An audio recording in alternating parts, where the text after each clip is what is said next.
Welcome, traveler. Bes, ito na. 4th week na.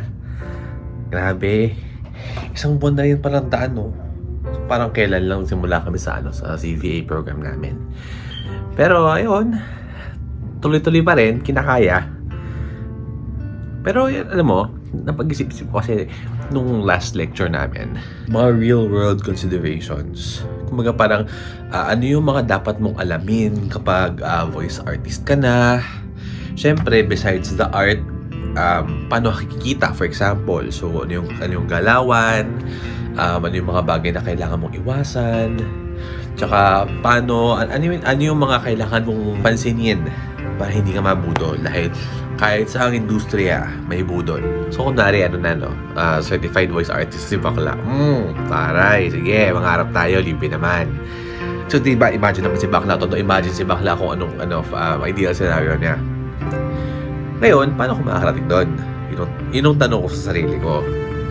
So, besides blood, sweat, and tears, alam mo yun, standard yan, may mga bagay pa palang, alam mo yun, magugugot ng oras, ng atensyon, yung pag-iisip mo, dun mo lalagay, ano pa ba?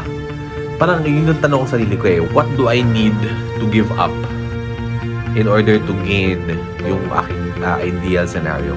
By ideal scenario, I mean, ano yung gusto kong marating sa pagiging voice artist ko? So yun, di tanong-tanong.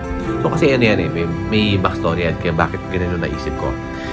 Back in 2005, mga ganyang year, sa college pa ako noon, may nausong anime, yung Full Metal Alchemist. Yung premise kasi nila is adventure to ng dalawang magkapatid, si Edward at si Alphonse. So ngayon, mga alchemist sila and talented sila kahit bata pa sila, mga 15, and si Edward ay 15, si Alphonse ay 13, 14, ganun. Tapos, sinubukan nilang gamitin ng power of alchemy para ibalik sa mundo ng mga buhay ang kanilang Moonrakels. No yun dapat. Ano yun? Forbidden yun. Pero kasi, talentado sila and desperado sila dahil alam nila ang kanilang Moonrakels, nag-try pa rin sila. So, sumugal ang dalawa. Pero, talo. Lucy Torres. And ang malala pa nun, sa kanilang pag-try pa lang, mabigat ang kapalit. Sa pagtatry pa lang, hindi nila anticipate kung ano ang kunin sa kanila ng law of equivalent exchange.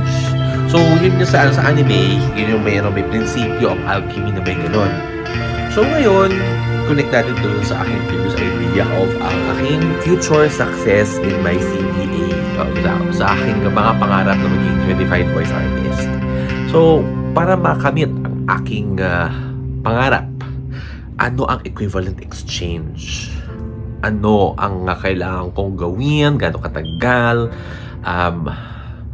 Ano ang maipagpapalit para makamit ang aking minimiting pangarap? Buti rin na community building is a thing para sa mga taong CVAP. So, yung founder niya na si Pocholo De Leon, the voice master of the Philippines, ang taray ng title ni Boss Choi. Ang goal na sa organization is buburahin ang ganyang mga ugali. Bawal lang gahaman, bawal lang selfish, tumulong ka sa kapwa mo, voice artist, ganyan. Kaya may ganitong mga program para ma-build yung community. Kumbaga parang hindi lang siya basta network, may kultura din sila. And buti na lang kasi yung ganyang klaseng kultura is helpful para sa mga baguhang kagaya ko. It's good to know yung mga tao nga sa industriya na ngayon, yung kinalakhan nilang kultura is hindi yung kultura ng pagdadamot. It's nice to know that there is this idea of a soft place to land. Yan, may mga culture of support. Okay, but anyway, going back, may mga bagay na kailangan i-give up or mga bagay na kailangan ipagpalit para makamit ang pangarap na maging certified voice artist. So I realized, hindi lang oras, hindi lang effort. There are parts of my personality na hindi makakatulong sa aking journey papunta sa aking pangarap. you get your opportunities based on your network. Ngayon, kung anti-social ka, hindi maliit lang network mo. So para ako, may maliit lang network ko. Mas gusto ko yung network kong maliit for as long as makabuluhan ang mga connection sa loob. Importante kasi yun is gusto ko mag-connect sa mga creative people in the same space na bet ko. So yung mga taong mahilig sa fantasy genre, yung mga taong nagde-develop ng mga creative projects around fantasy or introspection, ganyan, mga kwento, mga alamat, eme-eme, yan. Pero hindi ako makakarating sa network nila kung ako ay antisocial. Sa mga taong expressive, sa mga extroverts, kumbaga, expressive sila sa kanilang mga emotions, ganyan. So, wala silang tinatago sa kanilang mga emosyon, ganyan. Ako, baliktad. So, hindi mo na malalaman masaya ako unless pipiliin kong i-express yan. Eh, wala eh. 13 years ba naman ako nagpanggap na straight eh. So, it's a force of habit or it's there. Kung mga parang kunwari, saktan ako, kunwari, wala nangyari. Kung lang nangyari, affected. Kapag happy ako, okay. Sa loob na buhay, pero sa labas, sure. Good job. It's another piece of my personality na I define as personality ko talaga siya. Pero, alam mo yun, connection and engagement, hindi nakakatulong kung masyadong restrained, kumbaga. Ayun.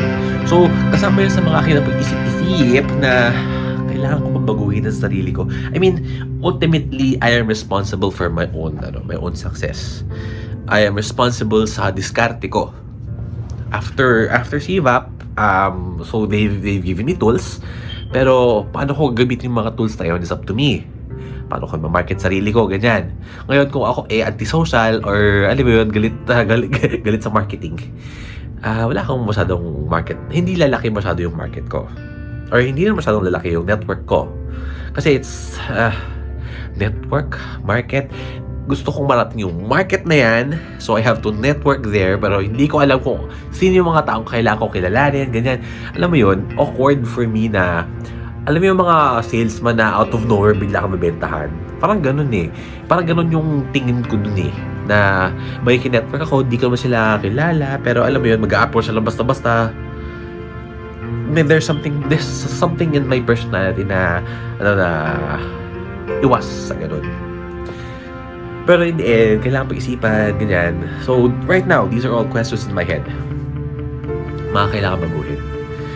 May mga, alam mo yun, may mga gasabi na kung kailangan magbago para sa isang tao, hindi siya ang para sa'yo. Maghanap ka ng taong gugustuhin ka for yourself, na as is. Ganyan. Well, number one, di naman tao itong ginugusto ko. Career to. Or field to. This is voice artistry. So, that might not be the case. Pero also, the thing is, gusto ko eh. At least gusto ko maranasan muna sa bago ko isipin na, this is not for me. So, sige, try. Try muna. At this point in my journey, baguhan pa lang ako, papasok pa lang ako sa industriya. I am learning and I need to be better at it. So sa ako na lang masasabi if nasubukan ko na. But for now, kaya ko pa, hindi mo na, wala mo na atrasan. Kaya pa.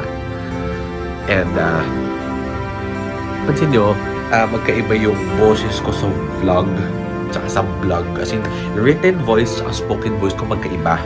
So, medyo formal-formala doon sa written. Pero pagdating sa video, ay, si bakla! May ganyan! Wala, yun talaga eh. May dimorphism si bakla eh. Siguro din, dahil background din siguro, dahil 13 years nagpanggap si Akla na straight guy. Diba? So, natural sa akin yung magkaroon ng dalawang mode of expression. So, yeah, lumalabas sa akin, sa aking writing versus sa aking verbal communication. Talaga. So, malamang-lamang din yan pag ako'y kukuha na ng mga projects, yung boses ko, tsaka delivery ko, iba. Pero pag kinuusap ko na ako, ay, si bakla, ganyan pala siya. Okay, well, ganun, tanggap ko siya. Ganun ako. And I think that's also going to be part of my personal branding as I continue on this journey as a voice artist. So yun ang aking chika for this week. This may or may not be my last vlog, we'll see.